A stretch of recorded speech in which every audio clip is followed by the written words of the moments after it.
Really serious and you're looking for a Christ man, the one who anointed with the Lord, with the Spirit of really serious and you're looking for a Christ man, the one who anointed with the Lord, with the Spirit of the Lord to do his will, I'm that nigga.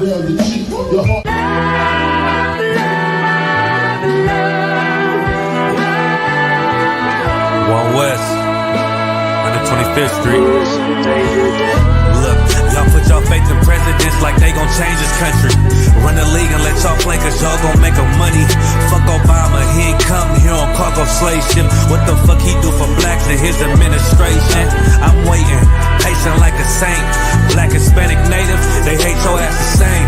Paint Christ in they image, paint you as a slave. God ain't all love, scriptures say he hate. African soul niggas, they know we not the same. School to prison pipeline to get you off the streets. Put you in a cell toilet connected to the sink. Molested as a kid, she prostituted as a teen. The byproduct of Martin Luther King dream. They just took the yoke off, my nigga, we ain't free. We living bleak in these wastelands of poverty. If you don't know the truth, then the lie sound promising. Prophecy, gift and the curse. Dylan started killing, they was sitting in church. Black folk forgave him, man, this shit is absurd. You should never love your enemy, that shit ain't gon' work. Yeah, fuck dying on your knees, you better die in glory. Man, I joined the ISUPK, taught me the art of warring. I took a nigga life like mine to be recognized. I feel that pain every day, it can't be reconciled. Pops banging, my sister a prostitute. My brother got life, and somehow I still found the truth. War ready, no cowards, no excuse.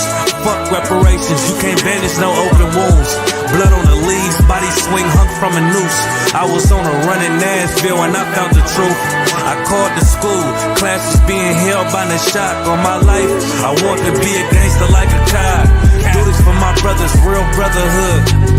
Everything we do, we got it out this book. My nigga, I can never be no African. ISUPK the only authorized acronym.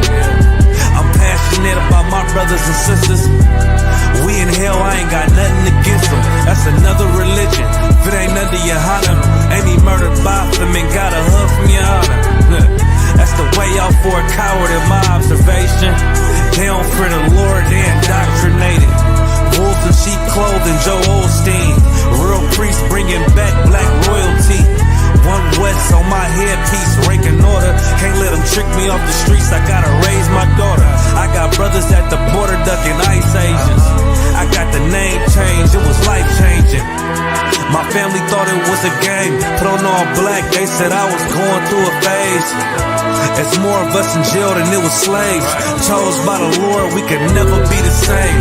Soon as they born, the wicked go astray. They left the truth, they wasn't with us anyway. Niggas weak, they just saying anything to be truthful. We don't want no cowards anyway. Look, coronavirus, that's a plague. You don't get too much sleep when you waking up the dead. First camp, I cut off all my dreads. I took an oath when that oil hit my head. Niggas capping like they lids. I'm a priest, I never stick no fork in no pig. I was dead till I found out how to live. This brotherhood taught me how to be a man. I came back to my roots, I had to dig. A couple gaps I had to bridge. I got a rib, I'm married to this work. You wanna serve the Lord, he ain't in the Christian church. Came back to my roots, I had to dig. A couple gaps I had to bridge. I got a rib, I'm married to this work. You wanna serve the Lord, he ain't in the Christian church.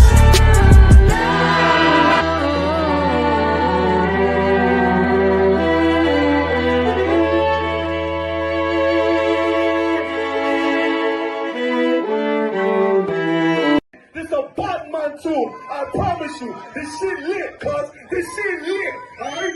Run that joint.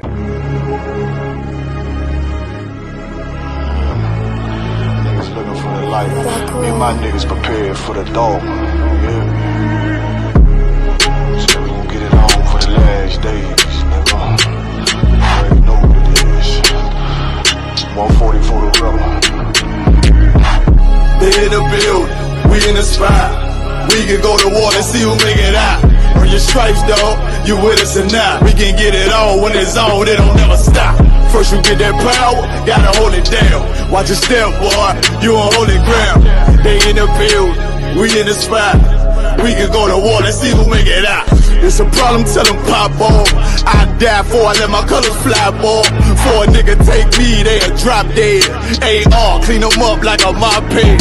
Say he cool, he bad, he really so tough. They like, damn, look what he did to Billy Go rough. Little bitch think she Kiki Palmer, silly hoe. She know I'm that bull, but I ain't from Philly though. From the city where they say about that ribbon like petty poops. Know them niggas plotting, gotta deal with me.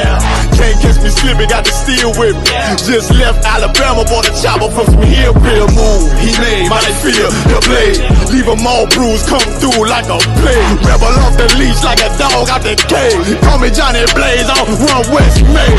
Watch your step get stretched like a limousine. So my brother bring that blade back wet, that's my enemy. A little nigga, this that cult, need to talk. Niggas know I got blood in my cup, I just sip it like it's grenadine.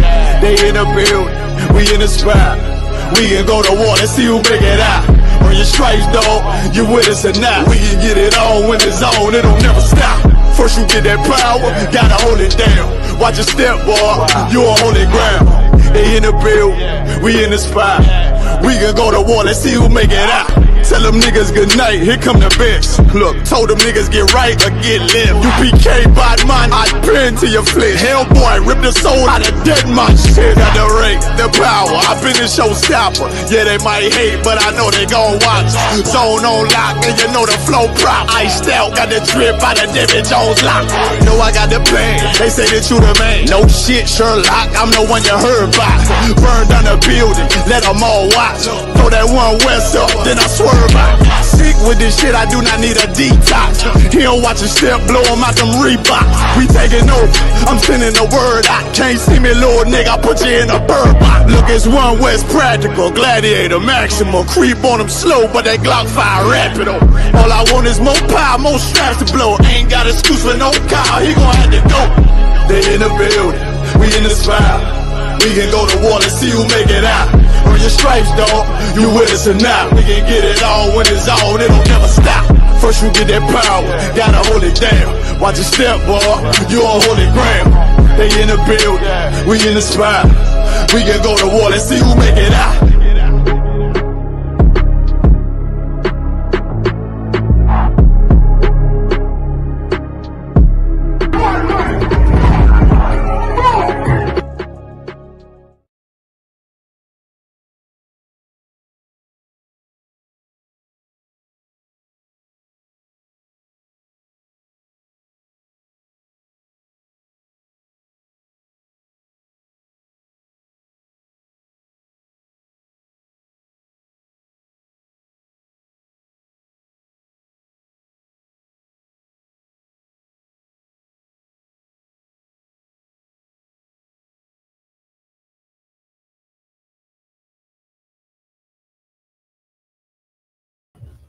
Right, clap it up. Shalom.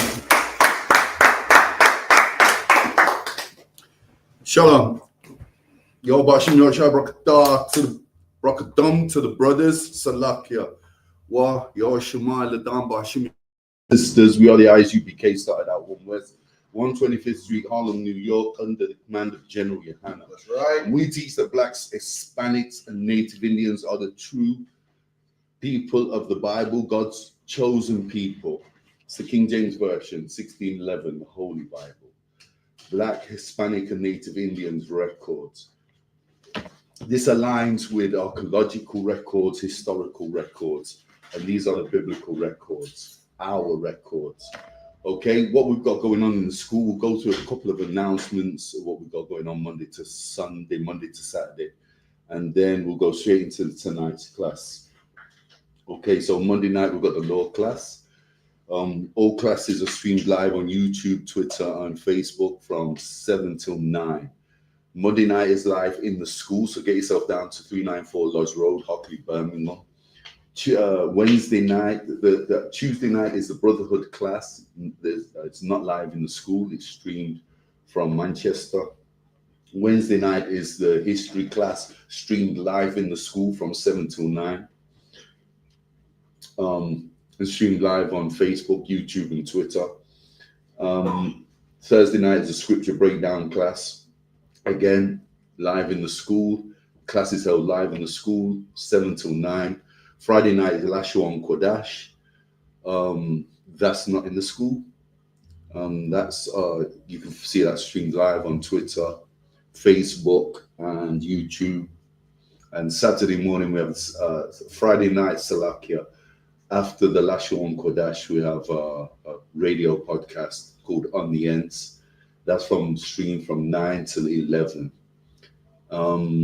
Saturday morning we have the Saturday morning Sabbath service in the school. The school's open from 10 to 11. Then from 12 to 5 we hit the street for street camp. 1 week every fortnight we're in Leicester City Centre, and then the opposite fortnight we're in Birmingham City Centre, the bottom of the Bull Ring. Okay, that's what we've got going on in the school. A lot going on. Okay, but without any further ado, we'll go straight into tonight's class because we're running a little late. Tonight's class is entitled The Letter of the Law. Okay, that title is going to be changed because the actual title is going to be should we enter the letter of the law or the spirit? That's the question. Can anybody in class tell me, or anybody in the stream, type in if you know the answer. Can anybody tell me what is the letter of the law?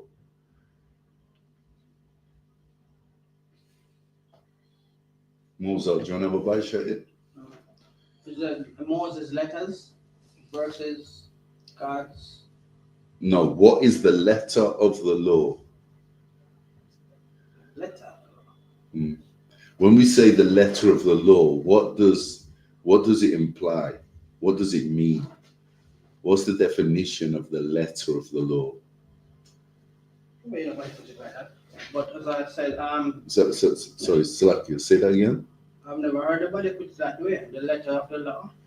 It's taught throughout the UPK, throughout ISUPK. Yeah, the letter of the law is the law down to the T, being very strict with it, no room for maneuver, as opposed to the spirit of the law. So if the letter of the law is very strict and disciplined and no room for any leeway or maneuvering, what do you think would be the spirit of the law? And who brought the spirit of the law? Let's not forget, the letter of the law always is and always was. The letter of the law won't change. You must keep the law. The letter of the law is real and it counts still to this day. But today we have a new way of keeping the letter of the law. And who taught us that way? Moses. No, the Moses taught us the letter of the law. Christ. In the days of foretime. Yahushai. And what did He brought his Yahushai spirit. teach? Okay, Jesus, yeah, Yahushai. And what did Yahushai teach us? That we are not supposed to be afraid of the law, but just because it's not here to harm. But what did he bring? I'm looking for a specific term. He brings us like a spiritual awakening to He us. brought us the spirit of the law. Mhm. So on one hand, we have the letter of the law, and on the other hand, we have the spirit of the law. But let's not get it confused. The spirit of the law doesn't oppose the letter of the law. The spirit of the law doesn't go against the letter of the law. What do you think the spirit of the law does?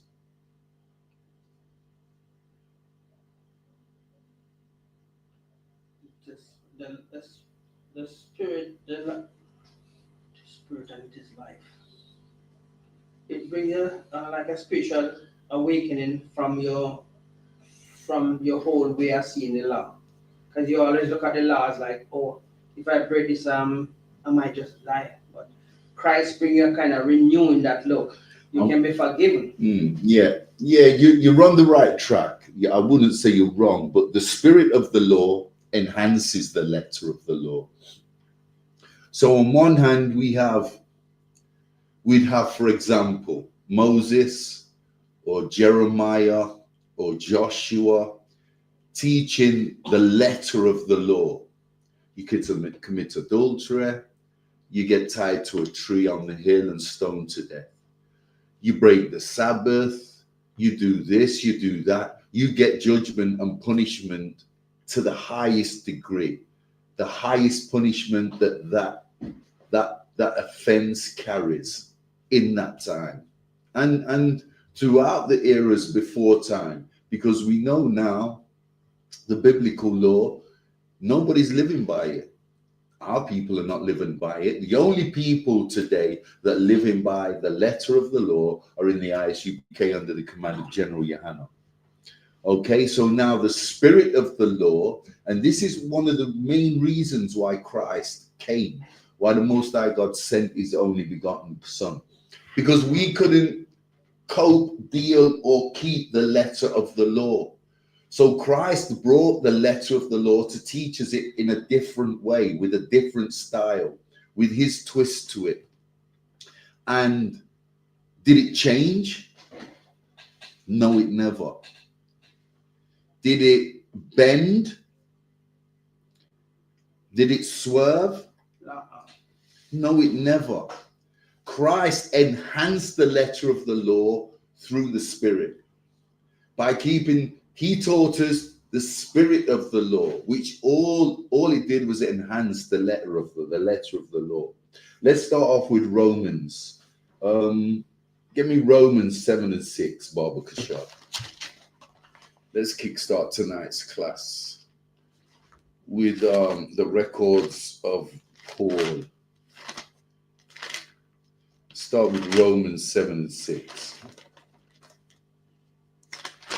Because what Paul did, Paul came along and he enhanced what Christ enhanced through the Spirit. So Paul, and this is where Christians get it wrong in that Christian church. This is where your pastor gets it wrong.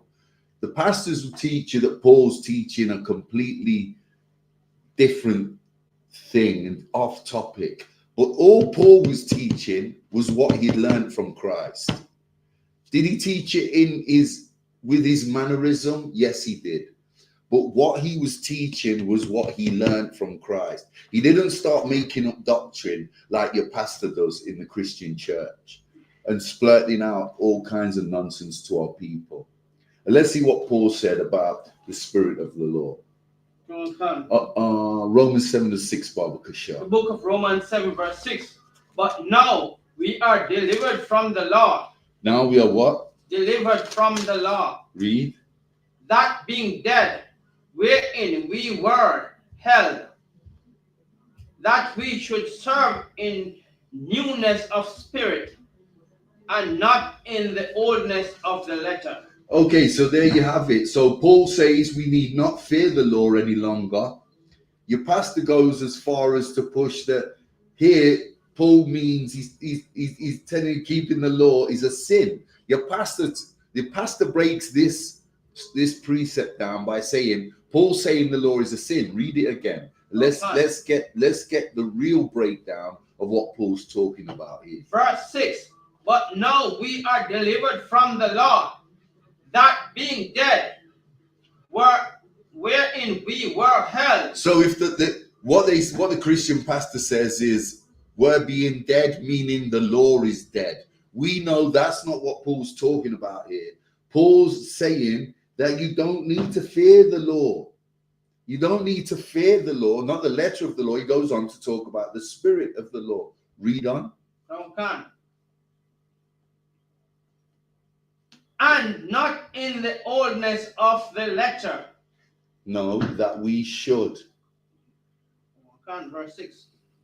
That we should serve in the newness of spirit. That we should serve in the newness of spirit. So the letter being dead can be realived again through the spirit. So not to say that the letter of the law is dead, or like your Christian pastor pushes, it is a sin to keep the law. I've heard this from the Christian pastors. The Christian pastors will say, well, eating eating pork, not eating pork is sinful.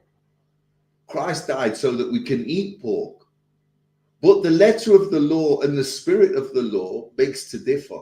It don't even beg to differ. It disagrees. Because that's total nonsense what your Christian pastor's teaching. That keeping the law is a sin. But that's what they're trying to push. That's the narrative they're pushing here with the records of Paul. They're saying that he's saying that it's sinful to keep the law, when in actual fact, he's saying the deadness of the letter is realived through the spirit. So all the spirit does is enhance the letter of the law. And this is what Christ pushed on our people. This is what Christ came to do, to teach us not to hate the law, not to fear the law like we did under Moses, but to love it through the spirit. Keep the law. Christ taught us to keep the letter of the law in the right spirit. Do you follow that? Fine. Okay, so if we kept the law in the right spirit, we would learn to love it and not fear it. And that's the difference to what you're learning up in that Christian church. What you're learning up in that Christian church is not biblical. It's not in our records. Okay, verse 7, Bible Shop. Okay. Verse 7. What shall we say then? Is the law sin? Okay, so what shall we say then, Paul says? Is the law sin? Is the law bad? Is it unrighteous? Is it not good? Read on. Okay. God forbid. Nay, I had not known sin but by the law. Okay, so Paul says without the law, he wouldn't know that it was wrong to commit adultery, wrong to eat pork, shrimp, crab, lobster, wrong to not observe the holy feast days, the high holy Sabbath, the holy convocations that we keep today. Still today, we still keep because we keep the law, statutes, and commandments. This is what General Yohannes taught us. He's pushed on us, and that's what we keep here in the UPK. This is the home of the truth. And if you're in that Christian church, you don't have the truth. That's the bottom line, because they're teaching something that's not in our records. They're teaching the records of Paul, because you know how Christians love to harp on about the New Testament. The old is done away with, and this is the new. Well, they don't understand the new. If they did understand the new, they'd understand that Paul is pushing the law. God, he says, God forbid. Is the law, should we say the law sin? Read that again, Bible Shop, verse 7. Verse 7. What shall we say then? Is the law sin? Okay, so Paul says, what should we say then? God forbid. Is the law sin?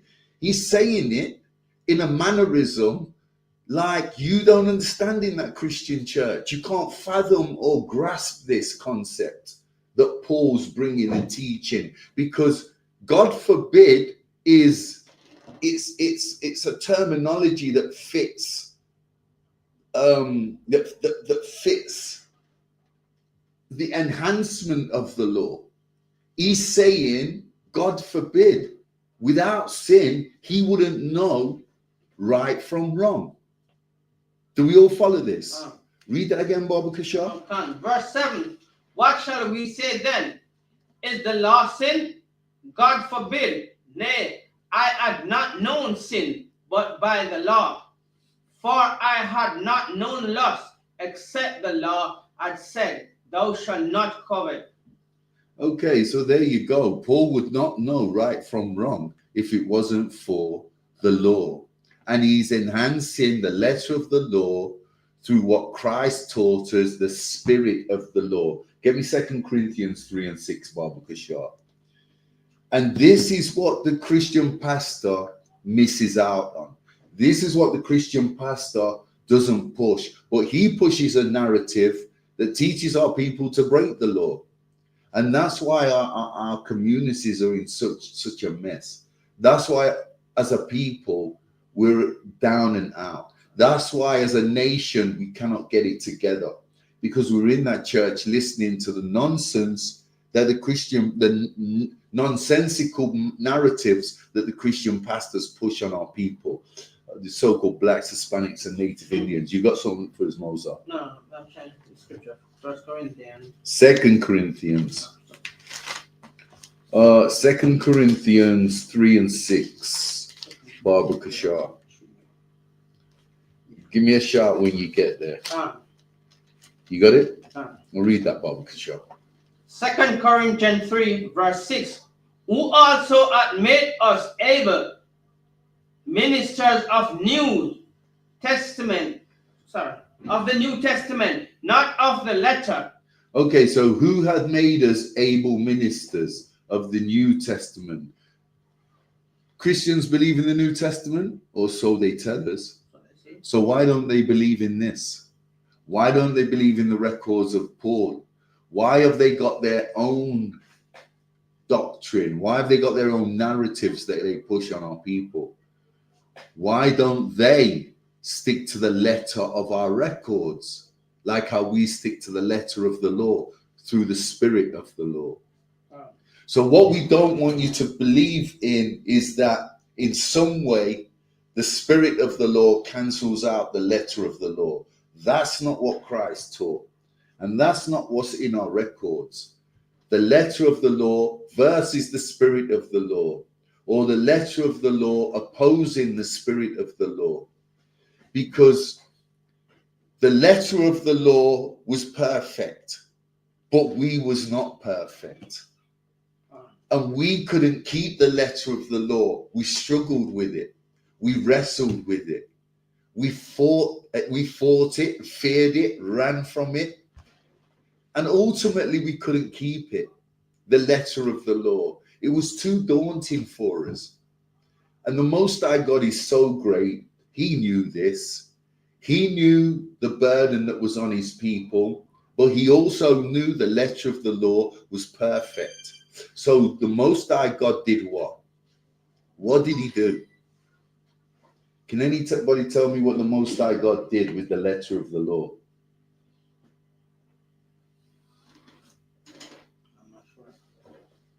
He sent his only begotten Son back to teach it us through a different way, the spirit of the law, which ultimately ended up enhancing the letter of the law. Do we all get this? Do we all follow this? Is there any questions? No. Okay, read on. Baba Kishore. Verse 7. Not of the letter, but of the spirit, for the letter Not what? killeth. Not what? Not of the letter. Okay, this is still verse 6. So go to the top and start verse 6 again. Verse You're halfway 6, through verse 6 there. Yeah, we're not going into verse 7. Who also hath made us able ministers of the New Testament, not of the letter, but of the spirit. For the letter killeth, but the spirit giveth life. Okay, and literally, the letter of the law, if you broke it, you would die. The spirit showed a little mercy, and that's what Christ done. But this isn't necessarily talking literally. Read that again, Baba Shah. Verse 6. Who also hath made us able ministers of the New Testament, and not of the letter, but of the spirit, for the letter killeth, but the spirit giveth life. The water. You see, Christ taught us to love and adore the law through the spirit, not through the letter. So we could crave brotherhood. So through the spirit, we crave brotherhood. Especially, can you imagine, especially at the feast days, at holy convocations, through the spirit of the law, we was all coming together, and it was a time of party, time of feast, time of worship, time of praise. It was an amazing time for us through the spirit. But some people through the letter would have felt pressured. Do you see this, Mozart? Right. Pressured to keep this. Oh, the Sabbath is 52 times a year. I need eggs. I need eggs for my chickens on the Sabbath. Right. I need I need milk from my cows on the Sabbath. I need this, I need that. And we know that no servile work should be done on the Sabbath. We know that even your livestock got to rest on the Sabbath. Do we understand this, Mozart? Read that again, Bob Shaw. Read that again, Mozart. Verse 6, who also hath made us able ministers of the New Testament, not of the letter, but of the Spirit. For the letter killeth, but the Spirit giveth life. So the letter killeth, but the Spirit giveth life. Brotherhood. Okay, so we was not, the main thing, Christ didn't want us to see the law as a burden. And through the letter of the law, we saw it as a burden. Through the Spirit of the law, we saw brotherhood. Christ taught us brotherhood. Yeah, and we crave that brotherhood. We crave loving the feast days, the Sabbath. You know, all these things that we feared. We feared under Moses. We feared breaking the law under Moses. That was the letter of the law, and that's the difference. That's the only divide between the two, the letter of the law and the spirit of the law.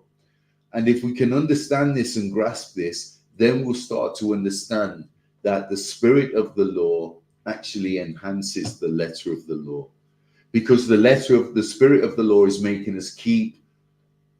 The spirit of the law is making us keep, or helping us to keep, the letter of the law. Do we all follow this? Okay, drop that. Get me Romans 7 and 12, Baba Kishar. Let's fly through these scriptures tonight.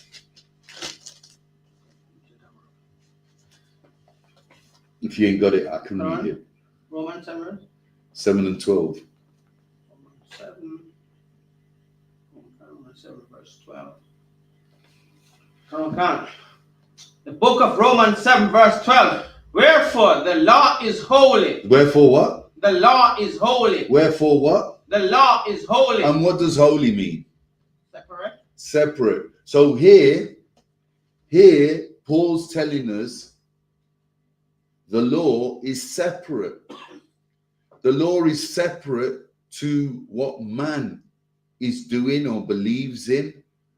The Gentiles, the heathens, because only the Israelites were keeping the law. And there was plenty of Gentiles amongst us that didn't believe in the law and wasn't keeping it. Read on. Okay. And the commandment holy and just and good. So the law is separate to all things. It is righteous. And this is how we come back to our Father. How do we come back to our Father? By keeping the law. By keeping the law. Read on. Okay. Verse 13. Was then that which is good made death unto me? Made death unto me. Okay, go back and read verse 12, Baba Kishore. Verse 12. Wherefore the law is holy, and the commandments holy, and just and good. Okay, just and good. So without the law, we'll forever be in the wilderness. We'll be forever scattered. We'll be ever without a land, a language, our real names, our understanding. We'll be without our Father. Do we all follow this? Without the law, what would we be? Some wild people. We'd be nothing but spittle. That's what we'd be. We'd be absolutely nothing but spit on the ground. That's what we are without the law. So that's what we are in that Christian church and in the mosque and Rastafarianism and all these other denominations that our people are lost in. We're spit on the ground. And look, there's people in the streams, people watching this, Rastafarians, Muslims, Christians that are of the bloodline of Abraham, Isaac, and Jacob, the so-called blacks, Hispanics, and Native Indians, saying, who the hell is this nigger? Salakia, I'm not sure if I could say. Who the hell is this Negro online telling us we're spit? But let's, when we strip it down, the bare truth. If you're in Rastafarianism, Christianity, or Islam, and you're black, Hispanic, or Native Indian, you're spit. You're nothing but spittle, accord. You're nothing but spit on the ground because you don't have the truth. And God is not with you. Is this what you want? Is this what our people really want and crave? Because if that's what you want and crave, stay where you are. You're no use in here. This is the home of the truth. We are the ISUPK under the command of General Yahana. We do this because we love our people. We don't do this to hurt our people. We don't do this to put our people down. That's first and foremost. We do this because we want to save as many of our people as humanly possible. We teach the truth. We're not going to stand around and teach you stuff that's not in our records. We're not going to teach you stuff that's not in the law. We're not going to teach you to be like everybody else. We're going to teach you to be holy, to be separate, to know who you are, to come back to the Most High God, to keep these laws, statutes, and commandments, to be righteous, to be right in all things that you do. That's our job. That's what we do. And we do this on a daily basis. We're not here to tell you no nonsense or rubbish. And do you know why our people in Rastafarianism, Christianity, and Islam are hurt when they hear the truth? Because the truth cuts like a knife. Do you know that? When you hear me say that you're not worth nothing but spit, that is the truth, because you're in a lie. You're in a man-made religion. You're in a denomination that is not in our records. And that's the bottom line here. That's what we're looking at. You are not in the truth. And when you hear the truth, it's unrecognizable to you because you've been raised in a doctrine like we all were raised in, which is called a lie. Okay, and we was led into that lie by Satan, who deceived us. And you're still following that deception to this day. And that is why we do this. This is why we're here every Monday, pushing the laws, statutes, and commandments on our people so that you can know the truth, know who you are, and come back to the Most High God. That's right. That's why we do this. We don't do this to hurt our people. Give me Matthew 22 and 35, Baba Kashar. Salakia, give me Galatians. Give me Galatians. Let's go to Galatians. Galatians. Oh, Galatians 3 and 24, I believe. Galatians 3. Yeah, verse 24. Wherefore the law. The book of Galatians 3, verse 24. Wherefore the law was our schoolmaster. Was what? The law was our schoolmaster. Without the law, we would never have known or understood our king. And who was our king? Hamashiach Yahushai, which means, Hamashiach means in the English, the anointed. Yahushai being his name, what his parents called him. And you don't hear that in the Christian church. They've called him Jesus Christ, which is a Greek name. We've only had the letter J for 250 years. Think about that. Okay? We call him Jesus so that you know exactly who we're talking about. But his real name was Yahushai. And they don't teach you this in the Christian church because your pastor, your black, Hispanic, or Native American pastor doesn't know his own language, his own tongue, Lashon Kodash, the Hebrew text. Our records was not recorded in English. It was translated into English. We've only had the letter J for 250 years. So his real name, like the narrative you push in that Christian church, it was Jesus. Well, was Jesus a Greek? He was an Israelite. He lived in the land of Israel. The furthest place Christ ever went was Antioch, Egypt. Antioch being a city in the coast of Israel, but he went to Egypt. That's the furthest Christ went. Christ never came to Europe. There's no records of him coming to Europe. That's right. His name, he didn't have a European name. He had a Hebrew name. He had Hebrew parents. And his Hebrew name was Yahushua, and Hamashiach means the anointed one, and Yahushua is his name. Read that again from the top, Baba, sure. Verse 24. Wherefore the law was our schoolmaster to bring us unto Christ. To bring us unto Hamashiach, Christ, the anointed one. Read. That we might be justified by faith. That we might what? Be justified by faith. But we might be justified by the letter. Be justified by faith. Justified by faith. By faith. So let's break this down. Without the law, we would never have known or understood our King. In fact, many of us never understood him and still don't to this day. And that's obvious when you sit up in that Christian church listening to the pastor's narratives and his breakdowns. And you can see that everything he talks is of his own heart and in his own mind. It's his own opinion. And guess what? The Most High God doesn't give a damn about your pastor's opinion. The Most High God gives a damn about the records, his oracles. That's why we have these records. We have these records for a reason. They ain't nothing to play with.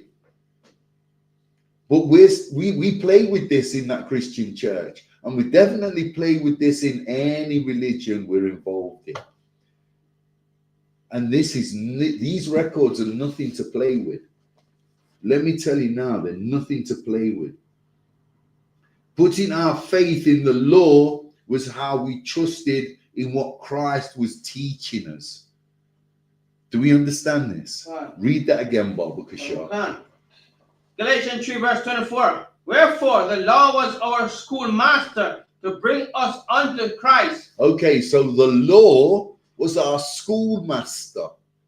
It drew us near, drew us nigh to Christ. Read. Come. That we might be justified by law. By faith. By law. No, by faith. It don't say law. Read it again. By faith. Read that last part. Come. That we might be justified by faith. That we might be justified by faith. Okay, so putting our faith in the law, this is the breakdown of this. Putting our faith in the law is what brought us close to Christ. It gave us that instinct to trust in what Christ was teaching us. Do we all follow and all understand this? Is there any questions? Get me Matthew 22 and 35, Baba Kashar. Book of Matthew 22, we'll start at verse 35. The book of Matthew 22, verse 35. Then one of them. Hold on. Salakia, my bad. Okay, so what we're looking at, one of them which was a lawyer. Okay, this is one of the Pharisee lawyers. Let's see what this is. One of the classic. We're going to show you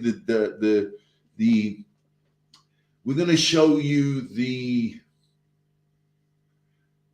combination, the combining of the letter and the spirit. Here in these precepts, in this passage here, we've got a Pharisee who's a lawyer, a Pharisee lawyer, or he's a scribe lawyer. We'll read about it and get to that. He's a lawyer of the Pharisees or the scribes or the Sadducees. I think he's a Pharisee. He might be a Sadducee lawyer. Okay, we'll get to him. And he tempts Christ. You know, the Pharisees and the Sadducees and the scribes are always trying to test our King. They was always trying to trick him up. But he was too cute for them. He was too smart for them. He was too sharp for them. And most of the time he left them riddled and puddled. And they knew they came to confound Christ, and all they did was drown in their own words and their own strictness that they pushed and couldn't keep themselves. These Sadducees, Pharisees, and scribes were hypocrites, and today their spirit is in the Christian church. Today their same spirit is in the Islamic mosque. And today their same spirit is in our Rastafarian elders. All these religions where you find our people, blacks, Hispanics, and native Indians, they are the Pharisees, they are the Sadducees, they are the scribes that are pushing narratives that are not in our records on our people. That's right. Okay, so let's get down to it. Verse 35, Bible to show. Okay, Matthew 22, verse 35. One of them, which was a lawyer, asked him. Yeah, then one of them, read. Then one of them, which was a lawyer, asked him questions, tempting him, and saying, Master, which is the greater commandment in the law? Okay, so this is a Pharisee lawyer who thinks he's smarter than Christ, okay? He thinks he's smarter than Christ. But Christ shuts him down. Let's see how Christ shuts him down. Read on. Okay. He asks Christ, what does he ask Christ? He asks Christ, which is the great commandment in the law? Which is numero uno? Which is the greatest law of all 613? Read. Okay. Verse 37. Yahushua answered unto him. Yahushua said unto him, Thou shalt love the Lord thy God with all thy heart. So Christ utters the most important law, that you shall love God with all your heart. Read. Okay. And with all your soul. And with all your mind. Verse 38. This is the first and great commandment. So Christ says this is the first and great commandment. You see, if it was down to the Pharisees and the Sadducees, everyone that broke the law would be beheaded. Everyone that broke the law would be tied to a tree on top of the hill and stoned to death. Read on. Okay, verse 39. And the second is like unto it, Thou shalt love thy neighbor as thyself. Thou shalt love thy neighbor as thyself. Read verse 40 for me, Baba. Okay, verse 40. And those are the commandments. These. Let me get it. On these two commandments hang all the law and the prophets. Okay, so what's Christ talking about here? On these two are the greatest laws in all 613 laws. The Pharisees have asked him, the Pharisee lawyer asked Christ, which are the two greatest laws? And he tells them, he answers them, they're thinking they're trying to trick Christ up and have Christ up. And they can't do that because Christ is way too sharp and way too witty for them. Christ answers them. And Christ knows that these Pharisees and Sadducees and scribes, they want everybody to keep the letter of the law. But they don't care how you keep the letter of the law. They don't care if you keep it in the wrong spirit. You see that? As long as you keep it. But Christ's problem was always the same problem with our council, with our government, with these Pharisees and Sadducees and these scribes, is that they pushed the law so vehemently, so vigorously, so intentionally, but they were hypocrites. They could never keep the law. They was good at teaching the law. They wasn't good at keeping the law.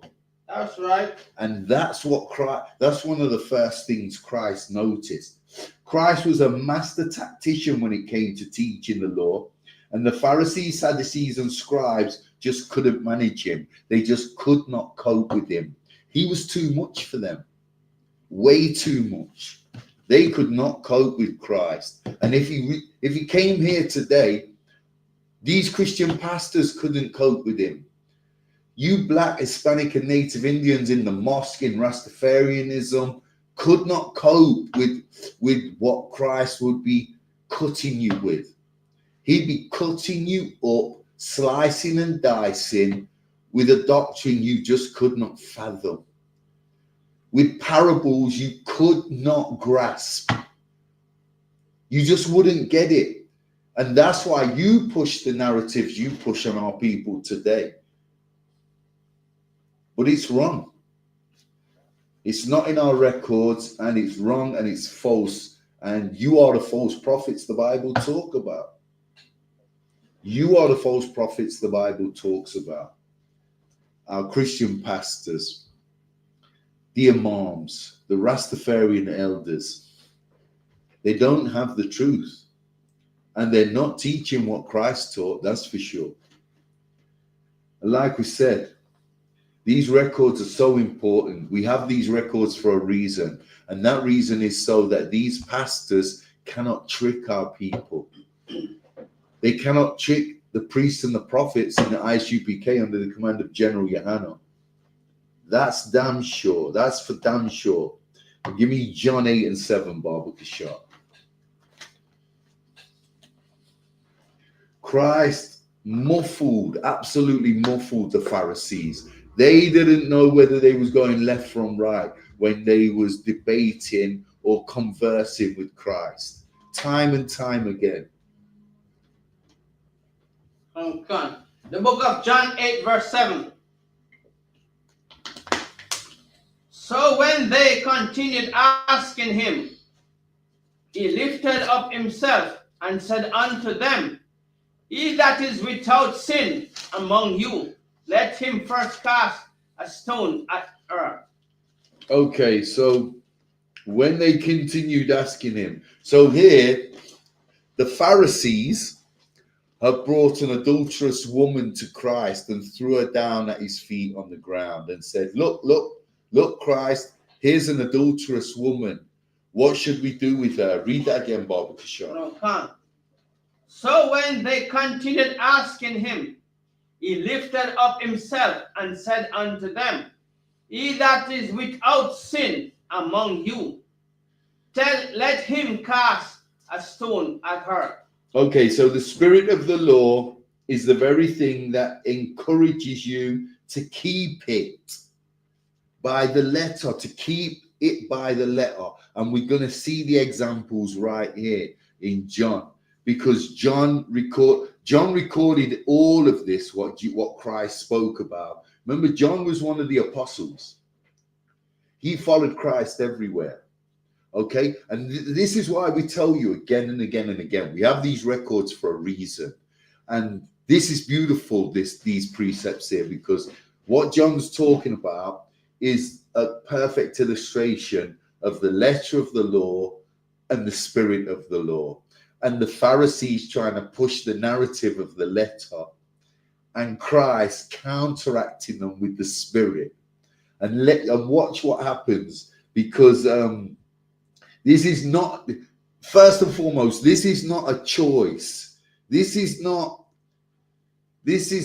an opposing or a choice between the letter and the spirit, but a demonstration of how, without possessing the spirit of the law, you can prove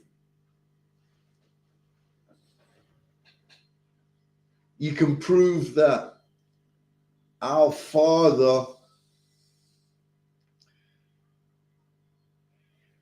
okay, let me word this carefully.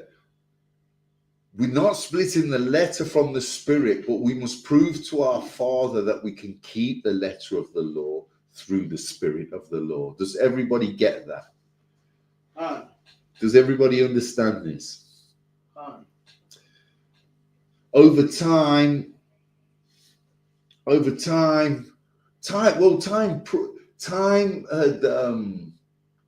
over time, we'd proven that we couldn't keep the letter of the law. So this is something that was needed. So when Christ came and taught us the spirit of the law, he came at the right time when we was wicked as hell. We were lost, just like we are today.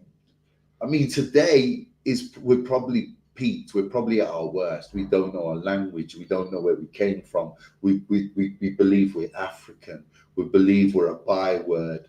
We speak all kinds of different languages: Portuguese, French, Spanish, Patois, English, broken English, African languages, all kinds of European languages and nonsense that don't belong to us. You know, we've hit an all-time low, so-called blacks, Hispanics, and Native Indians. We have hit an all-time low. And Christ brought the spirit of the law then, in that era, 2,000 years ago, approximately. And he's to save us. And he's still saving us now through the spirit of the law. That's what he died for. He died to give us this grace period. And we're supposed to use the spirit of the law to make the most out of our grace. That's right. And what do? We stand up in that Christian church and listen to nonsense. We pay our tithes to a pastor that goes out and buys a jet, a Rolls Royce, and 6 tropical holidays a year. Expensive Rolex. When you should be paying tithes in the ISUPK under the command of General Yohana. That's where you'll see your money go to a righteous cause. That's how you'll see your money go to a place that will bring you closer to the Most High God, closer to the truth, closer to your culture and traditions and who you really are. You're never going to get that in that Christian church. I mean, come on. Who are you trying to fool? Salakia, where was we? I got carried away there. We just finished reading verse 7. Verse 7. Okay, so here in the records of John, the Pharisees are trying to apply the letter of the law when they themselves are operating outside of the spirit of the law, which Christ demonstrates in layman's terms. Quite simple and black and white. Christ demonstrates it and confounds them. And we're going to read about it here, right here. Jump back to verse 1, Baba Kasha. The book of John 8, verse 1. Jesus went unto the Mount of Olives. Okay, so Jesus went into the Mount of Olives. Verse 2, read. Verse 2.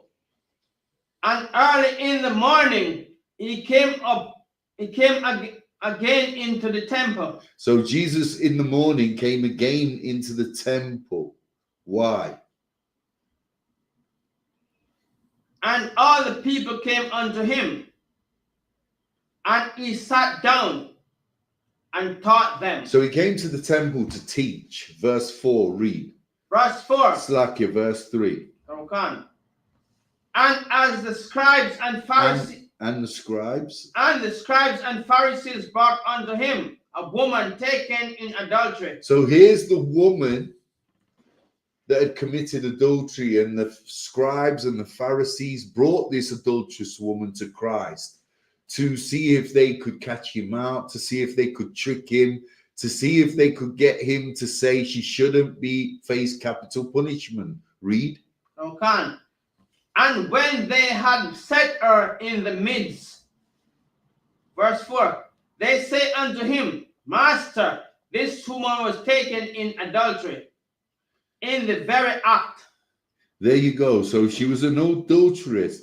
This is the perfect example of the letter of the law in comparison to the spirit of the law. Read on. Verse 5. Now Moses in the law. Now who? Moses in the law. Who the Pharisees and the scribes believed in vigorously. They always pushed the law of Moses. They always taught, this is what Moses said. This is what Moses told us we should do. This is the records of Moses. And it was all in the letter of the law. Read. which, by the way, we've proved over time and time again, we couldn't keep. We wasn't good enough to keep the letter of the law. We was good enough, but we didn't know how. We needed something more to get us in that zone where we was keeping the letter of the law. And that's where Jesus came into it. Read. No, Moses in the law command us that such should be stoned. But what sayest thou? Verse 6.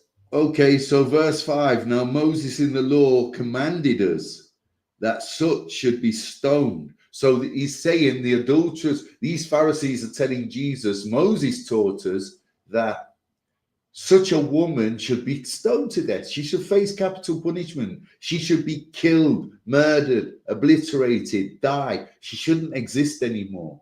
Read on. Verse 6.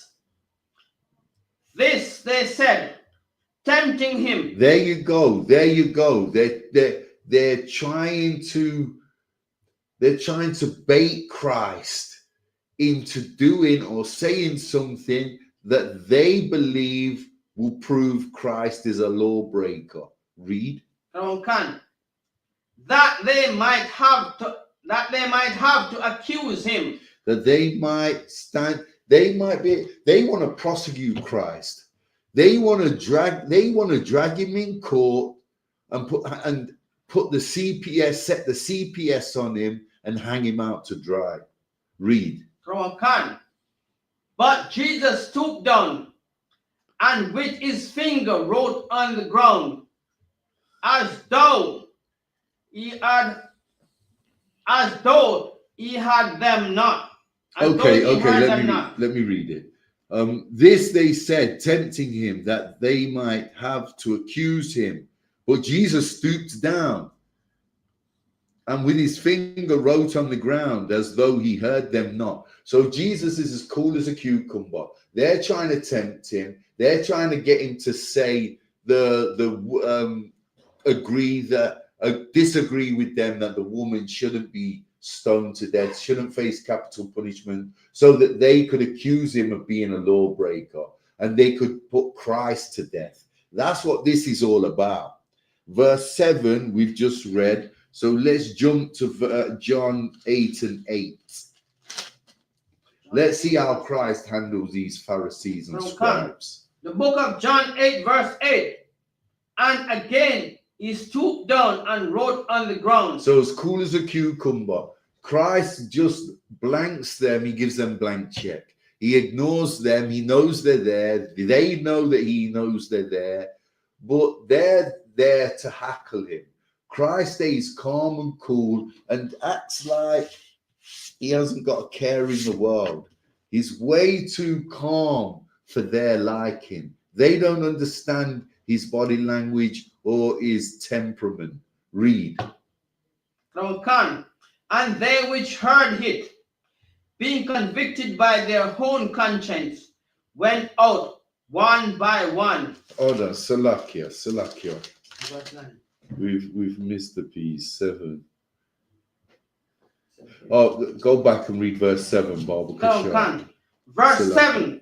So when they continued asking him. So here the Pharisees keep hackling him. They want an answer from Christ. They're asking him again and again and again. Remember, Christ has stooped down and ignored them and started writing something in the ground with his finger, nonchalantly, like they don't matter. They don't concern him.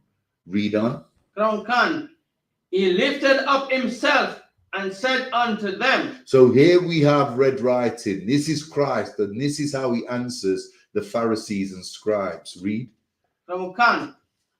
That which is without he that which is without sin among you, let him first cast a stone. Okay, so Christ says, answers the Pharisees. He says, he that is without sin among you, let him cast a stone at her. So he's telling them, which one of you are without, you lot want to condemn this adulterous woman, which is right. She should be condemned. She's an adulteress. But which one of you, and this is where the spirit of the law gets introduced. This is what the Pharisees couldn't grasp or understand. They wasn't prepared for this. They wasn't prepared or ready for what Christ was about to throw at them. And Christ says to them, which one of you have never sinned? Which one of you have never broken the law? Cast the first stone at this adulterous woman. She's a sinner. Any one of you that is not a sinner deserves to stone her to death. The Pharisees stood up and are looking around at each other, scratching their heads. They don't know what to make of this. They've never heard our doctrine taught like this. They certainly didn't hear it. Their fathers didn't hear it, and grandfathers didn't hear it from Moses. But here we have Christ, Jesus the Christ, Hamashiach Yahushai, God's only begotten Son, bamboozling the Pharisees and the scribes with terminology and wording and the doctrine they cannot fathom or comprehend. It's just too much. It's like their heads are exploding. It's like their heads are exploding. Read that again, Baba Kashar. Verse 7. So when they continued asking him, he lifted up himself and said unto them, he that is without sin among you, let him first cast a stone at her. Okay, so and here's Christ introducing the spirit of the law, and the spirit of Christ far outweighed the letter of the law. The way the Pharisees brought it, the way the Pharisees and the scribes brought it, it just condemned everybody. The letter of the law condemned everybody, all of us. In essence, Christ was saying, here's your second chance. He's about to say, here's your second chance to the woman. The Pharisees have already had their second chance because they're sinners. They've sinned and they've not been stoned to death. They've not had their heads chopped off. They're standing in front of this woman in the temple with their righteous, self-righteous selves, talking about, we should kill her, Christ. Shouldn't we kill her? What do you say? What do you say, Christ? That's how they've come at him. And he completely confounds them with a doctrine they can't understand. And that doctrine is a doctrine of mercy. Do we all follow this? Because ultimately Christ is showing the woman mercy. Let's see what Christ goes on to tell the woman and the Pharisees. Read verse 8. Verse 8. And again he stooped down and wrote on the ground. Verse 9. Come. And they which heard it, being convicted by their own conscience. So here they was convicted by their own conscience. These Pharisees and scribes knew they hadn't observed the Sabbath, knew that they had traded on the Sabbath, knew that they'd ate pork and smoked tobacco, knew that some of them was drinking heavily and defiling their temples. These scribes and these Pharisees knew that they'd committed adultery more than likely themselves and slept with one of their brother's wives. And here they were with their self-righteous selves telling Christ, what should we do with this adulteress? Christ knew that they were living in sin, and Christ put it on their toes. Christ told them, which one of you have without sin cast the first stone? Kill her. By all means, you're worthy enough to kill her if you're living without sin. Guess what? Christ was the only one there in that temple that was without sin. Certainly not the Pharisees, and certainly not the scribes, and certainly not your pastors. That's right. Read on. beginning at the eldest, even unto the last. And Jesus was left alone, and the woman standing in the midst. So they've all dropped their rocks and they left, starting from the eldest of the Pharisees down to the last.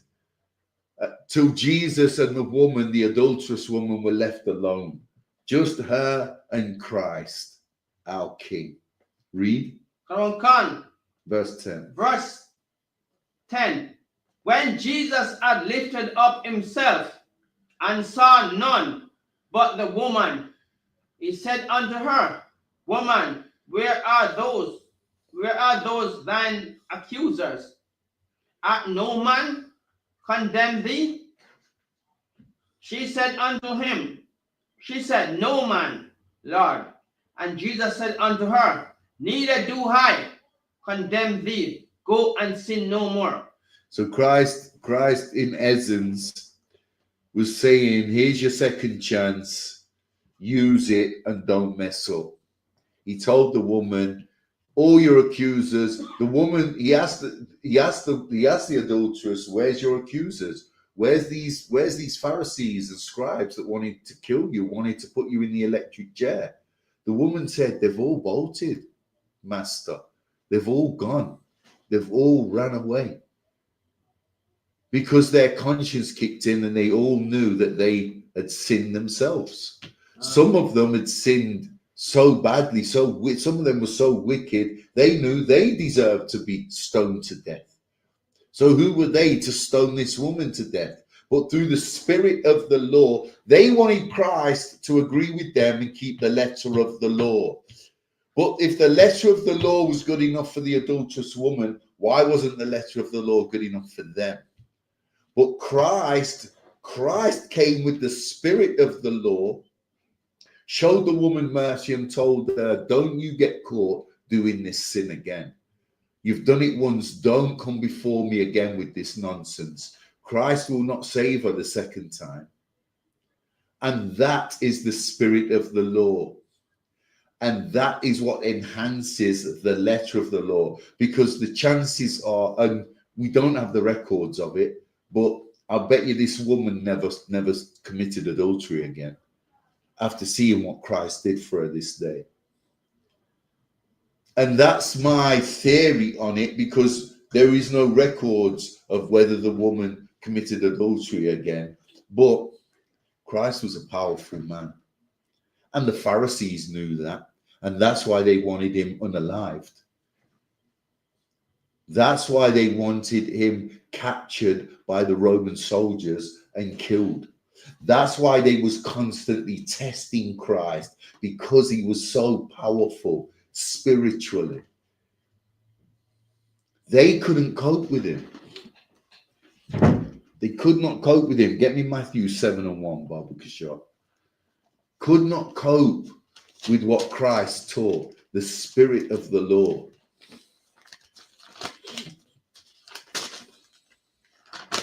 Is there any questions online? Any questions in class? Okay, where are we? 7:1? Matthew 7:1. Okay, get that, Bible. The book of Matthew 7 verse 1. Judge not, that ye be not judged. There you go. Judge not, that ye be not judged. A perfect example of Christ and the Pharisees again. These Pharisees wanted to judge through the letter of the law. Christ confounded them and counted their judgment of the adulterous woman through the letter of the law with the spirit of the law. It doesn't mean you can break the law. Keeping the spirit of the law doesn't mean you can go willy-nilly and do what the hell you want to do. That's not the spirit of the law. The spirit of the law makes you keep the law. The spirit of the law makes you love the law. The spirit of the law enhances the letter of the law. And the spirit of the law makes you run towards the law, as opposed to keeping it back through running away from it and hiding from it. Something you don't have to face, you might not have to keep. But something that you love will be all over you all the time. That's the difference. Salakia, verse 2, Bible Kishore. Okay. Verse 2. For with what judgment he judged, he shall be judged. And with what measures he Meet. sorry. And with what he meet, it shall be measured to you again. Okay, so verse 2, for with what judgment ye judge, ye shall be judged. And with what measure ye meet, it shall be measured to you again. What does that mean? This is exactly what Christ just told the Pharisees. Before you point the finger, make sure your shed is in order. Make sure you've made your bed. Don't be coming round here telling people to go and tidy their beds and your bed's all scruffy and all over the place. Who the hell do you think you are? And that was the story and the life of the Pharisees. They was pushing their narratives. They was pushing the letter of the law. But they were hypocrites. They couldn't keep the letter of the law. Do we all follow this? Before you point the finger, make sure your shed is in order. Make sure your bed is made. Do you know why? There will be no hypocrites in the kingdom of heaven. That's right. And these Pharisees were hypocrites. Did you have something to add, Moses? I thought you were going to say something. That's a powerful point. Number one, and the way the way Yahushua demonstrated and said, look, I'm going to be silent. Whatever I said to you a while ago, search your conscience and let me see which one are you confident enough. Because I know that you all are sinners and guilty of things, but yet still you're ready to judge. And when you're ready to condemn this woman to death, knowing that you're guilty of things that you have done in the past, and hiding it and make it look, because you have the right to judge now, you're going to judge and be like, say, yeah, you're righteous. Come, cast the first stone. You're a sinner. I mean, you say a sinner. So examine your conscience before you say anything more. Done. Damn right. And they all run away. They all run because away. the conscience was seared with the truth. Can't. Damn right. Get me Exodus 20 and 8.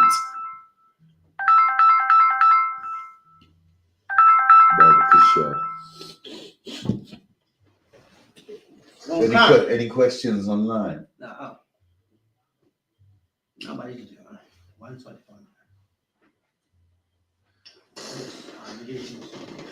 Salakia, what's that? That's one person was online, just greeting. Exodus 20, verse 8. Remember the Sabbath day. Remember the what? Remember the Sabbath day. Salakia, read on. To keep it holy. Okay, so remember the Sabbath day, Moses said. It's separate. It's holy, which it means it's separate. Read on. Okay, verse 9. 6 days shalt thou labor and do all thy work. Verse 10. Salakia, hold it there. So, the Sabbath is separate. We know this. It's a holy day. It's a holy convocation given to the children of Israel, you blacks, Hispanics, and native Indians, from our Father, the Most High God. Okay? It's a special day, the Sabbath is. Okay? But here we're going to have a look at how the illustration the example we're going to give you is it's so that you can see in the records of Moses the letter of the law to the spirit of the law. Because if we're to follow some of these fake Israelite groups and keep the letter of the law on the Sabbath, okay, we wouldn't make fire, we wouldn't cook, we wouldn't make our beds, we wouldn't hoover up, we wouldn't tidy our houses, we probably wouldn't wash and bathe. The meaning of the Sabbath is to do no servile work. That means going market and trading. That means going and doing a 10-hour shift on the building site or on the farm and making £200 that day. In them days, maybe 10 shekels for your shift, night shift or day shift. If it was the Sabbath, you're to do no servile work. That doesn't mean you cannot clean your goddamn house. That doesn't mean you can't cook on your stove. Because these fake Israelite groups will tell you, look, you can't make fire on the Sabbath, which means you can't cook, you can't use your microwave, you can't use your washing machine, you can't iron any clothes. So hold on a minute. The Most High God gave us this special day, Mozart. Can you imagine? The Most High God gave us the Sabbath. The Sabbath is for man. Man isn't for the Sabbath. God gave it us as a rest day, a separate, a holy day. And we can do damn near what we want on the Sabbath, as long as we're not trading and making money and doing any servile work according to the records of Moses. And that's why we tell you again and again and again, we have these records for a reason. And these fake Israelite groups that are pushing their narratives on our people, you blacks, Hispanics, and Native Indians, that makes no sense. You stay in your house on the Sabbath and you don't even want to get out of bed. You think you can't turn the TV on, you can't cut the garden grass, you can't cut the hedge, you can't ignite your car and drive to the shop and buy some food, because there's a spark. When you start your engine, there's a spark, and you fake Israelite groups are teaching our people and our children that you're making fire when you turn the key and ignite the engine. You're creating a spark and a fire, and that's against the law. That's against the Sabbath. What the hell are you talking about? Let's read it. Read on, Baba Kashar Salaki. I'm getting deep into it here. Verse 10. Yeah, read start from 8 again. Baba Kashar. The book of Exodus 20, verse 8. Remember the Sabbath day to keep it holy. Verse 9. 6 days shalt thou labor and do all thy work. Verse 10. But the seventh day is the Sabbath. Here's the letter of the law. Verse 10. Read it again from the top. But the seventh day is the Sabbath of the Lord, thy God. In it thou shalt not do any work. Thou art thy sons or thy daughters, thy maidservant, nor thy maiden servants, and nor thy cattle, nor thy strangers that is within thy house, within thy gates. Sorry. Okay, so the letter of the law is to observe the Sabbath and to keep it, not to go to work, not to keep your slavery, not to earn money, not to trade, not to do this, that, and the other. But the Sabbath wasn't made to punish you. The Sabbath wasn't made to punish us. It doesn't mean that you can't cook, turn your cooker on, put a clothes wash on the washing machine, use your microwave, open your fridge, go shopping, start your car engine, drive your car. The Sabbath was made a separate day for us, separate from your slavery, not separate from your servile work, not separate. If you worked for an Israelite, like you might have done in those days, it wasn't slavery, but we call it slavery today for a reason, because we're still in mental bondage. But you get the point. The letter of the law is to keep the Sabbath, to observe it and to keep it, but keep it through the Spirit. Don't keep it through fear. Keep the Sabbath, observe the Sabbath, keep it holy, keep it separate through the Spirit of the law. That's right. And through the Spirit of the law, you'll keep it by the letter of the law. That's the bottom line here. This is a separate day. The Sabbath was a blessing. It wasn't a burden. It wasn't a curse. The Sabbath was given to us, the blacks, Hispanics, and Native Indians, as a blessing. It's a holy convocation, and we have it 52 times a year. We should be partying and all together and happy and brotherhood and sisterhood and rare-tear-tear. We shouldn't be running and hiding from the Sabbath, staying in bed all day because we think it's the most scariest day of the week. And if we listen to these fake Israelite groups, that's what you do. You won't even get up and draw the curtains or the blinds. You'll stay in bed all day in a dark room. You won't get up, wash your face, brush your teeth, have a bath. You'll just stay in your stinking bed under the sheets all day, minging. That's what you'll do because you're scared to get up and cook some food, go shopping, start your car, use the microwave. It's just nonsense. And like I said, we have these records for a reason. And if you want to know the real breakdown of these scriptures, you come to the ISUPK under the command of General Yohana, and you get the real breakdown of this, of our records through the real priests and prophets of the Most High God. Period. And there's nothing else to it. The Sabbath is a blessing. It's a separate day. It's a separate day to the other 6 days. Okay? And it was a blessing because we'd worked so hard for 6 days. The Most High God wanted us to be rewarded the 7th day, or the rest day, a day that we do something different to the norm, the work, the slavery, the servile work. That's what the Sabbath was given to us for. It was a blessing. It wasn't a curse. Do we all follow this? Do we all get this? Is there any questions? Okay, Matthew 12:1. Baba Kashar, get me that. How long we got left? 10 minutes. I'm getting another couple of precepts, Baba Kashar. Does everybody get the gist of the letter of the law and the spirit of the law?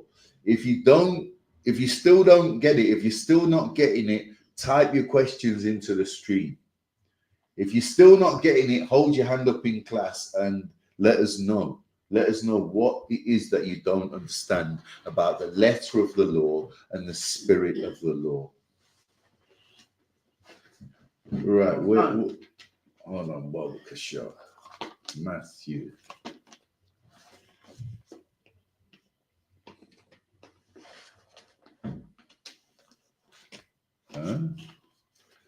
Okay, what did I ask for, Musa? Matthew 12:1.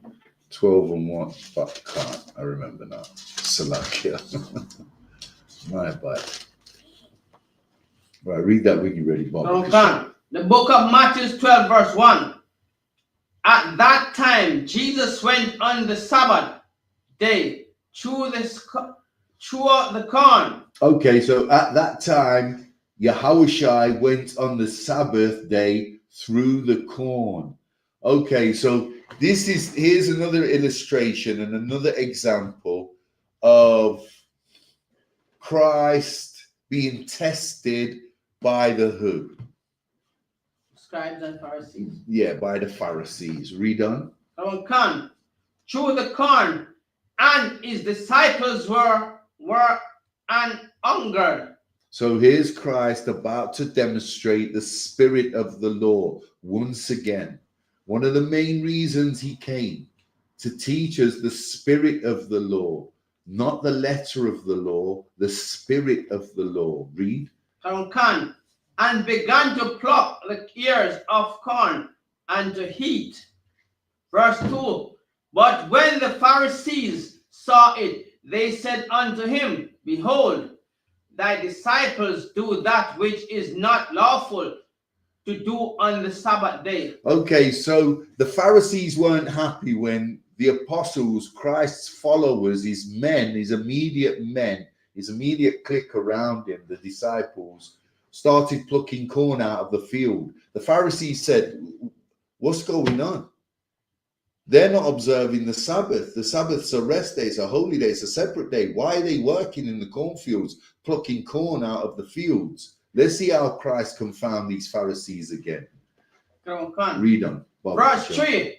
But he said unto them, Have ye not read what David did when he was an hungered, and they that were with him?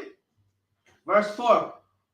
All Okay, hold it there. So Christ is telling the Pharisees here that King David and all King David's men ate what? corn. No, they ate shewbread. Let's read it and we'll get it. Okay, Shewbread, just before we read it, shewbread was only for the priests, the Levitical priesthood. King David was a Judite. He wasn't a Levite. He wasn't supposed to eat the shewbread. But what? Do you think God condemned him through the letter of the law? Or do you think King David himself entered into the spirit of the law? Let's read it. Watch. From Khan, verse 4. How he entered into the house of God and did eat the shewbread, which was not lawful for him to eat. Okay, so here King David ate the shewbread, and that was against the law.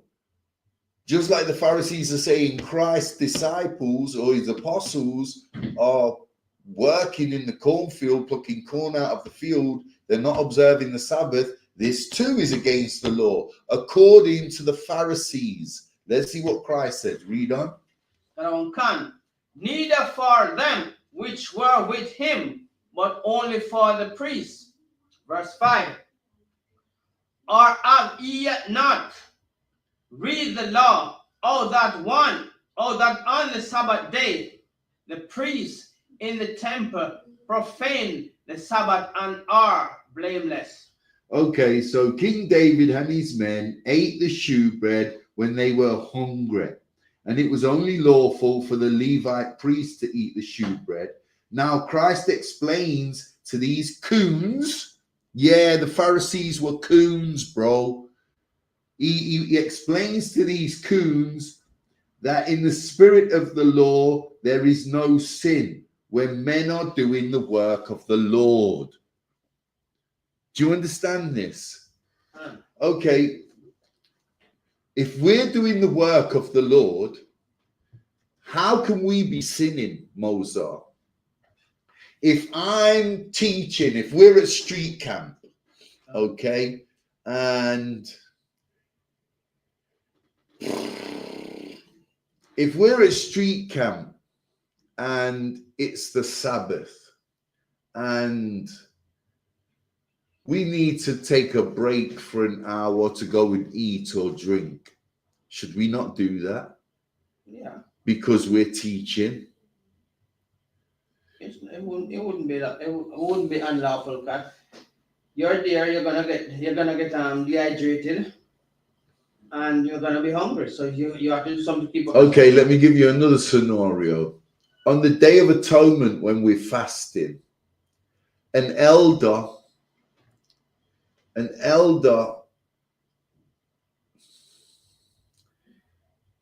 in the UPK is dehydrated and it looks like he's not going to make it. Should we give him a drink of water or let him die? Give him the water. It's not a sin. The spirit of the law, I wouldn't want to say it overrides the letter of the law, but it certainly enhances the letter of the law, because the Most High God doesn't want you to do things on the Sabbath that are going to hurt you. The Most High God said King David was a man of his own heart. But here we've got King David eating the shewbread, which was allowed only by the priests of the tribe of Levi. So why wasn't King David punished for this? Because he wasn't breaking the law. Because should have he let his men die and starve to death? His men were hungry, they needed feeding. They could only get their hands on shewbread. Do you think King David, do you think our Father condemns us for doing his work and keeping ourselves healthy and strong in the same time. This is not a question of breaking the law. When you're doing the work of the Most High God, which King David was doing every day, which Jesus the Christ was doing every day, and his apostles, how the hell can you be in sin or breaking the law whilst you're doing the work of the Lord? The work of the law, the Lord, the Most High God is the only entity that can scrap the law, do away with it, or keep it. Me and you can't do that. We don't have the power to do that. Our job is to keep these laws, statutes, and commandments in the spirit and in the letter of the law and in the spirit of the law. We can't do, the law's there. It's there. It's given to us by God through his loyal servant Moses. All our job is to do is observe it and keep it. If God decides tomorrow he wants to do away with the law, that's entirely up to the Most High God. It's not for me and you to question. But certainly here, Christ illustrates and demonstrates that King David was not in sin. He was doing the Most High God's work. And that's why he wasn't punished for eating the shewbread. And neither was Christ's apostles or disciples in sin. They was doing the Lord's work, and on the Sabbath, they was plucking corn out of the field. They was doing no servile work. This was all done in the spirit of the law, what Christ was teaching. And the Pharisees couldn't understand it, and neither could the Pharisees comprehend it. Can I have something? Yeah, you got something, Musa. Because if you read verse 5, you know, it goes down to one of the priests that was supposed to be perfect in keeping the law and know all of the routines of the law. He himself profaned the Sabbath, and he was not punished. There you go. There you go. If King David wasn't perfect in keeping the law, just for saying, but the priests who know the routines, he himself profaned the Sabbath and was not punished. King David committed adultery. He got his best friend murdered in the battlefield to take his wife, and the Most High God forgave him. So what part of this, what part of the spirit of the law are we not getting? You see, part that people might stumble in, because the pastor in the church would not understand this. He'd never get it. Officer Moses said the pastor of the church would never understand this. And you're damn right. He doesn't get it. And that's why he pushes his own narrative. Salaki, was you done? But don't forget, because the pastor know that tithes was for the Levites, right? He don't want to lose that part of his benefit. So he will also tell you not to keep the law. Damn right. Damn but right. That part of the law, you have to keep in his house. Yeah, you have to keep the law. Exactly. Yeah, good point. Damn right. And this is what the Pharisees couldn't fathom. They couldn't get. They just couldn't work Christ out. Okay, so where you're doing the work of the Lord, there is no sin. Do we all follow that? This makes you blameless. You blacks, Hispanics, and Native Indians, the ones that are doing the work of the Lord, the works of the Lord. Yeah, in the ISUPK under commanding General Yahana, the priests and prophets in the UPK. Yeah, you're blameless according to our King. And that's the difference between the letter of the law and the spirit of the law. If you are doing the work of the Most High God, you are blameless. You are not in sin. Okay, so you can be plucking the corn out of the field if you're doing the work of the Lord. If you was with King David on this day eating the shewbread, God never condemned King David and his men. God never condemned Christ's men, the disciples or the apostles, for plucking the corn out of the field. You got something, Moses? Now you must another point we can bring forward. People who are living far from where Birmingham, right? So just Birmingham, and we have to travel to here. When you turn on your car or whatever transportation you use, go, is that breaking the law? How are we gonna get there if we can't drive our Great point. Good point. So that would not be breaking the law, because we are doing the work. But by doing the work, we have to travel. Okay. Last precept, Matthew 23:1, and we'll call it a day because it's 9 o'clock. Salakia. Okay. The book of Matthew 23, verse 1.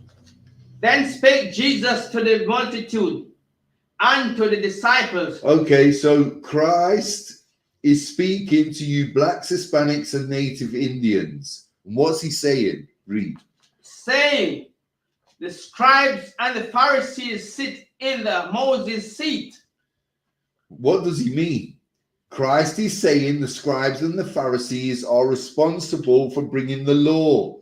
That's what sitting in the seat of Moses is. Moses taught us the law. The Pharisees and scribes are responsible. They're ordained to teach the law. Read. Verse 3.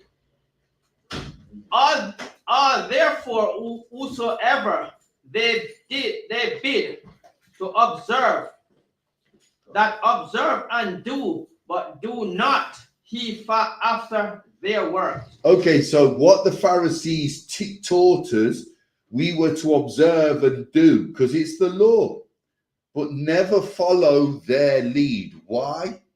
Read on. For they say and do not. Okay, why? Because the Pharisees are goddamn hypocrites, just like your Christian pastor. They're hypocrites. Okay, so they teach it, and they push the letter of the law, but they would never keep the letter of the law themselves. Do we all follow this? Do we all follow this? What verse are you at there, Moses? I'm going to verse 4. No, what verse was that you just read? Verse 3. Yeah, read verse 4, Bible Bishop. Verse 4. For they bind heavy burdens. For they do what? Bind heavy burdens. For they bind heavy burdens. Deep down, consider it a burden. They bind heavy burdens. They push their narrative, the letter of the law, on you. That's the heavy burden. Read. And grievous to be borne, and lay them on men's shoulder, but they themselves will not move them with one of their fingers. Okay, so verse 4, for they bind heavy burdens and grievous to be borne, and lay them on men's shoulders. So they push their narrative. They tell you the letter of the law must be kept or you're going to be stoned to death. The letter of the law must be kept or you're going to be punished. They put that burden on men's shoulders, you blacks, Hispanics, and native Indians. Same way the Christian pastor does up in that Christian church. But guess what? Christ said, this is red letter, you know, this is red writing, this is Christ speaking. Christ says they themselves will not move them with one of their fingers. What does that mean? Christ is telling us that the Pharisees are hypocrites. They push their narrative of the letter of the law strictly, strict. There's no room for maneuver, but they themselves are going to go home and break the dietary laws, break the civil laws, break the moral laws, and break the ceremonial laws all themselves in the same day, and they won't bat an eyelid while they're doing it. Okay, so I hope you've understood tonight's class. I hope you've got the letter and the spirit of the law. They're not different, just one's kept in a way where we're taught to love and approach the law with open arms, instead of the letter of the law, which we found too strict to keep. If you haven't got tonight's class, we will go into further depth about the letter and the spirit, but I hope you've got a better understanding of the letter of the law and the spirit of the law. So they don't oppose each other, they're not opposites, and they certainly, one doesn't cancel out the other. What Christ brought and taught us, the spirit of the law, was to enhance the letter of the law so that we could keep it. We found it easier to keep. Okay, and with that, I'm going to call the class. Clap it up.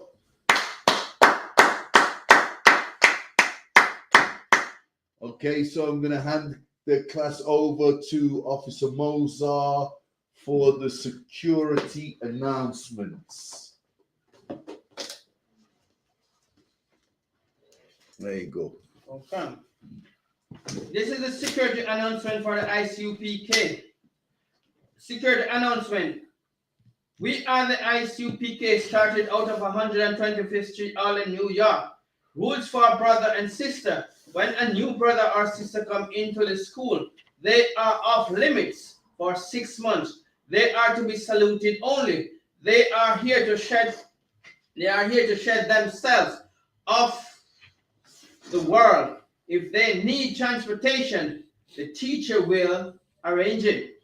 After 6 months, if a brother or sister has an interest in a particular person, he or she must get permission from the ed. Tomorrow. The ed to speak to. Tomorrow. No, the ed. Get from the ed. To speak to a brother or sister.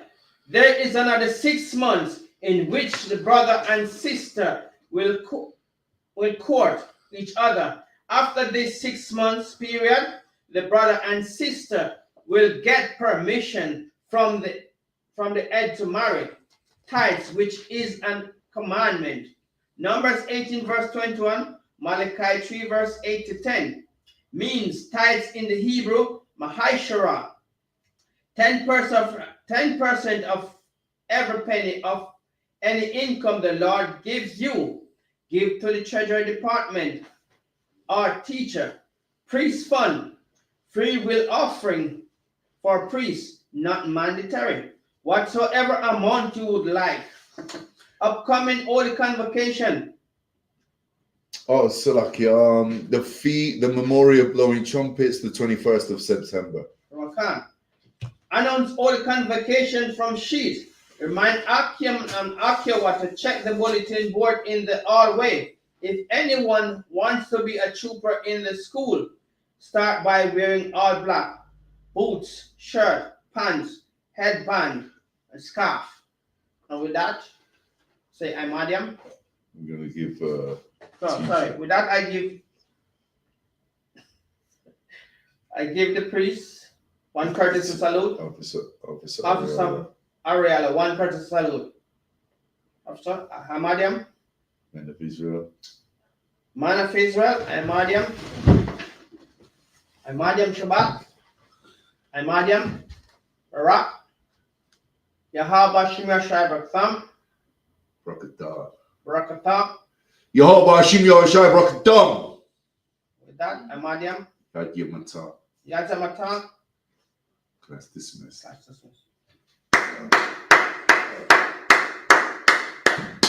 In the stream, Mozart, in the stream.